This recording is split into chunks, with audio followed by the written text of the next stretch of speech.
Nabi Muhammad itu tidak terlalu tinggi dan tidak terlalu pendek. Saya pendek. Sedang. Enggak, antum ini sedang. Ya, tidak terlalu tinggi dan tidak terlalu pendek. Nabi itu badannya bagus, postur tubuhnya bagus, menawan. Nabi SAW rambutnya tidak keriting dan tidak lurus, tidak keriting seperti orang Afrika dan tidak lurus seperti orang Indonesia. Itu sedang. Nabi SAW rambutnya tergerai sampai di bawah telinga, kadang-kadang sampai ke bawah. Nabi itu kalau botak selesai tahallul, 4 kali umrah, 1 kali haji. Dahinya Rasulullah lebar, alis Nabi hitam melengkung seperti lingkaran hilal, tidak menyatu. Di antara 2 alis Nabi itu ada urat saraf merah. Kalau Nabi marah ketahuan, kelihatan. Hidung Nabi mancung dengan ujung kecil, di atasnya terdapat cahaya. Sahabat yang menceritakan. Di atasnya ada cahaya gitu. Ya, enggak nampak kayak ada cahaya, terpancar cahaya. Dan kalau dilihat Nabi tidak diperhatikan dari jauh, dikirain mancung ke atas. Nabi SAW pola matanya ini yang putih banget, yang hitam banget. Bulu mata Rasulullah itu panjang, pipi Nabi lembut, jenggot Nabi lebat, mulut Nabi lebar. Lebar kenapa? Menunjukkan fasih berbicara.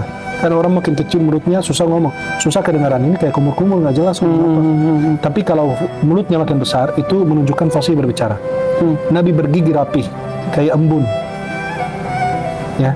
Kemudian kata sahabat, kalau Nabi bicara kayak ada cahaya keluar di antara gigi beliau. Masya Allah. Rasulullah SAW kalau berjalan cenderung ke depan, tubuhnya cenderung ke depan. Dia jalannya cepat, langkahnya panjang, dan cenderung ke depan. Karena jalannya cepat, sahabat lari mengejar Nabi. Saking cepatnya. Akhirnya Nabi bilang, kalian di depan, aku di belakang. Nabi bersama orang yang sakit, orang sepuh, orang yang tua, sakit, lemah. Itu mereka berjalan di belakang Rasulullah. Kemudian Rasulullah SAW, kalau kita perhatikan beliau, dada sama perutnya rata. Dada sama perutnya rata. Itu menunjukkan Nabi itu olahragawan. Artinya beliau itu sedang berjalan. Kemudian Nabi menggunakan cincin dari perak. Ini kayak gini bentuknya, kayak gini. Ada 3 garis cincin Nabi. Ada Muhammad seperti ini, ada Rasul, ada Allah. Oh iya, ini juga ada Muhammad, Iya, Rasul, Allah. kurang lebih seperti ini. Cincin yang digunakan Rasul. Sedikit. Jelas? Maka cincin Rasulullah itu dari perak. Itu 3 baris. Muhammad, Rasul, Allah. Baris pertama Muhammad, baris kedua Rasul, baris ketiga Siapa yang Allah. bikin itu? Itu dibikin untuk Nabi SAW, bukan hanya cuma buat khusus cincin doang. Cincin Nabi SAW di sini, Oh gitu. Oh dibalik. balik. Itu sunnahnya dari Nabi begini. Oke. Maka sebagian ulama pakainya begini. Di kelingking. Ya. Dan Nabi SAW itu dipakainya bukan cuma hanya buat sekedar cincin, tapi sekalian Cap, stempel. Maka kalau anto, Kak Irfan, lihat stempel Nabi itu persis kayak gini, kurang lebih. Berarti kebalik dong tulisannya, karena kalau di stempel itu kan harus jadi kebalik. Enggak, nanti dia kan kebaca di Kak. Muhammad di bawah, Rasul, Allah. Karena stempelnya pas. Oke. Di kelingking juga, Ya. kanan kiri. Iya. Ini semua karena ada riwayat dari para Dari sahabat. kan mereka yang menceritakan. Nabi kalau duduk bersama orang, Nabi itu kalau secara akal atau pemikiran kita, logika, Nabi itu mereka lebih tinggi. Tapi kalau Nabi duduk lebih nampak. Itu sebagai mukjizat. Kenapa? Biar tidak ada yang lebih nampak dari Nabi. Tidak lebih. Padahal tingginya sama. Mereka mungkin lebih tinggi Nabi juga. lebih nampak. Itulah kemuliaan untuk beliau. Oke. Kalau Nabi SAW menunjuk tidak menggunakan telunjuk atau jempolnya seperti ini, fulan atau fulan gitu enggak. Nabi menggunakan seluruh telapak tangannya. Kalau manggil orang adabnya tinggi begini. Hai fulan. Kalau Nabi takjub diginiin tangannya. Aneh. Atau takjub beliau. Kalau Nabi berbicara diginiin tangannya.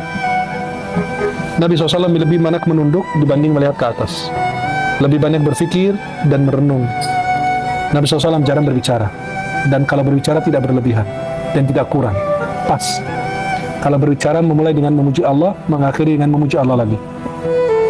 Nabi SAW kalau berbicara, sahabat duduk menundukkan kepala seperti ada burung di atas kepala mereka. Ada burung di atas kepala mereka. Jadi mereka diam semua. Bayangin kalau ada burung takut terbang, mereka menunduk semua. Kalau Nabi selesai, baru mereka boleh bicara. Tidak ada yang berani bertengkar di hadapannya. Kalau beliau menyuruh, semua berebut melaksanakan perintah. Insya Allah. Nabi tangannya lebih lembut dibanding sutra. Kata Anas bin Malik, aku menyentuh sutra dan menyentuh telapak tangan Nabi, itu Nabi lebih lembut. Padahal Nabi pekerja keras. Kerja keras. Tapi itulah kemuliaan. Nabi kalau bersalaman, beliau mengucapkan salam duluan, dan kalau bersalaman tidak melepaskan tangannya dan lebih dahulu. Menunggu orang lain melepaskan tangannya. Siapa juga yang mau lepas dari Nabi Muhammad? Tapi kalau dia lepas, dia Nabi nunggu dia lepas dulu. Kan takut Nabi kalau lepas, itu kan dia tersinggung. Masya Allah. Kita bisa ketemu Nabi nggak? Bisa. Pertama, dengan mencintainya, melaksanakan sunnahnya, mengerjakan sunnah-sunnahnya, kemudian menyebarkan hadis-hadisnya. Kemudian kelima, bisa dengan kita, kata ulama, membaca surat Inna anzalnahu fi lailatul qadr 21 kali dengan niat mimpi Rasulullah. Bisa mimpi. Bisa. Bisa membedakan mimpi ini Rasulullah SAW benar. Sesuai dengan yang saya gambarkan tadi. Maka ketika orang bercerita, saya tadi malam cerita mimpi Nabi, coba ceritakan ciri-cirinya gimana? Nabi tidak ada jenggotnya, berarti bukan. Karena sesuai dengan ciri-ciri yang kita jelaskan. Pernah? Ya, Tidak boleh ceritakan katanya. iya, lebih bagus disembunyikan. Maka gini, kalau mau mimpi Nabi, baca Inna anzalnahu fi lailatul qadr 21 kali. Atau baca surat Ya ayyuhal muzammil 41 kali dengan niat mimpi Rasulullah. Atau baca Inna a'tainakal kautsar 1000 kali malam Jumat dengan niat mimpi Rasulullah.